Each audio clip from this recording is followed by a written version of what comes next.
Welcome everybody. Welcome here to Prog Monster. My name is Murph.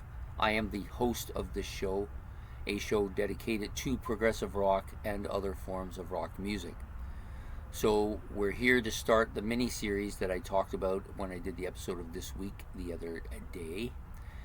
And the mini-series is going to be entitled Pink Floyd and Jethro Tull. Yeah, these two bands. So I got this idea. I did a mini-series some time ago called Genesis and Yes, which the idea actually came initially from Ben, a subscriber of mine.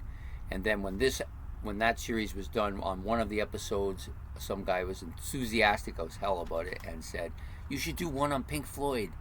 You should do one on Pink Floyd and Jethro Tull." So I thought, that's a good idea. That's a nice combo. So that's what we're gonna do. So for me, it's easy because I really like Jethro Tull's one of my group of 8. Pink Floyd will soon turn that into a group of 9. That's where it's going. It looks like it'll probably happen this summer. I'll decide that they need to be included in that group and become a group of 9. That's not a band I ever thought would ever make it there, but here they are, and they're going to make it. I'm almost certain of it. So today's topic for this, so we're going to be doing 5 episodes, 5 topics. Today's topic will be debut albums, and these were the 2 debut albums for them. So we have Jethro Tull, This Was, and Pink Floyd's Piper at the Gates of Dawn. Very different albums. Not really much similarity between either of them, but both pretty good albums for the way they are. And the ironic part is that neither of these albums really, I think, is indicative of the type of music that these 2 bands play. However, I think the Jethro Tull album might be a little bit closer to the sound of Jethro Tull than the Pink Floyd one. With the Jethro Tull album, so you've got Mick Abrams on here. So this is maybe not the one of the 2 quintessential band member groups of Jethro Tull, but a good album. More bluesy than anything else Jethro Tull's done. Definitely a different sound to it, and if I'm wrong, I will stand corrected. I believe, Mick Abrams doing a little bit of singing on that. I don't know if he actually sings a song. I don't believe he does.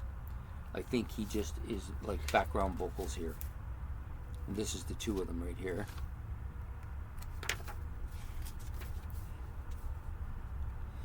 Here's Ian Anderson in his wacky costumes. This, I don't know what this is. Maybe they forgot to turn the lights on. Could have happened. Anyways, this is an album I got some time ago. It's a good album. I've listened to it in its entirety a few times now.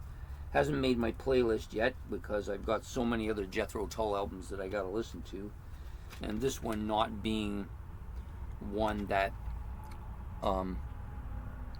I really was looking for. It does have the song from Jeffrey on here, which is a good song. I really like that song. Actually, most of the stuff on here is pretty good. Serenade to a Cuckoo, Cat's Squirrel, Beggar's Farm. These are some good tracks on this album. Actually, this album, according to this thing, was released in '68. Am I wrong? I thought it was a '69. Somebody correct me if I'm wrong. I always believed that this was a 1969 album, but it clearly says right here on the Chrysalis' label 68, so I could be wrong. Maybe it was late. Anyways, excellent album. This album as a opener for this band, very different sounding.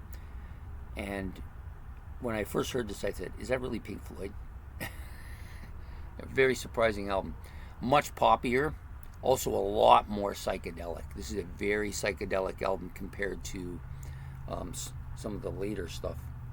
But definitely more poppy for sure. The vocals are different, of course, too, because you have Syd Barrett doing all the singing here.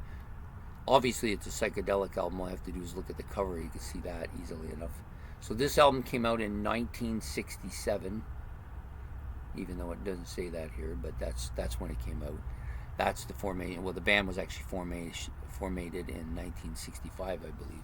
But it's a good album. I don't mind it. Some people don't really like it. They don't think it sounds anything like Floyd, and they wouldn't be wrong. But they don't really like the music at all. This has more of that sound that you get from a lot of those kind of psychedelic pop bands of the early mid 60s. Has a lot of that sound to it, but not necessarily bad. Pretty solid album, I think. So those are the two debut albums. Pink Floyd's Piper at the Gates of Dawn and Jethro Tull, This Was. Completely different. I don't think they sound anything alike, really, and they don't really sound like what you would expect from those bands either. But still, nevertheless, I would recommend you give them a listen to see if you like the difference or not. I didn't initially like the Floyd one very much, but it grew on me. This one I kind of liked right away, but I recognized right away that this is very different from what they eventually became. So there you have it, the two debut albums from Pink Floyd and Jethro Tull. I hope you've enjoyed this episode. If you have, please hit the like and subscribe. It's much appreciated. You can hit the notification bell too if you want to be notified of the next episode, which of course will come out tomorrow morning at 8 o'clock. Actually, this one will be out tomorrow morning at 8 o'clock, and that one will be out the following day at 8 o'clock. And we will be doing one a day until the 5 episodes are done, finishing up on Saturday. If you got any comments about either of the albums, you can put those in the comment section below as well. And I look forward to seeing you tomorrow for seeing the following day for the next episode, and we will see you then. Take care. Bye.